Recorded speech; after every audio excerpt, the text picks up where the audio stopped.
It's not clear to me from where I was sitting. Did he nod? Did he speak so quietly? I'm not quite sure what his reaction was, but the judge puts his hand to his ear and says, I can't hear you. Which, like, the president's always the most powerful person in the room when he's president, but in this moment, the judge is really in charge of that courtroom. That, like, boils that down right there. Exactly, and that is when the former president says yes, and the judge says thank you, and they move along with the hearing. Well, so what else happens in there? Because, like, this could have been really quick, but it wasn't super duper quick.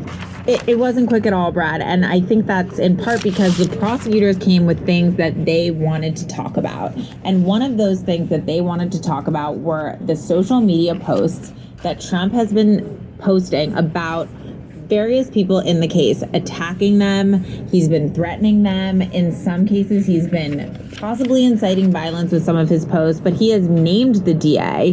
He has named the judge, actually, in his posts. He's named one of the prosecutors by name. He's called out.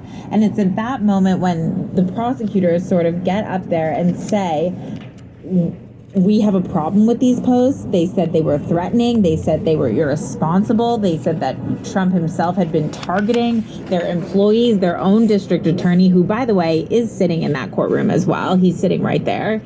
They say that they have copies of the posts printed out and they distribute them in the courtroom. They go over, they give them to the defense table. My colleague was in the overflow room and said she could see Trump look down, take a look at them, and look back up. And they don't ask for a gag order, and the judge also says there's no chance that he's giving one. But what they do say is that they're looking for some sort of protective order with regards to the materials that are going to be coming out in this case that can sort of limit what the former president is able to put on his social media. And they, like, the defense has to get all the stuff that prosecutors have access to, but please don't go around, like, putting all that in social media form where we're going to get more threats. Exactly. And we got no formal ruling on that.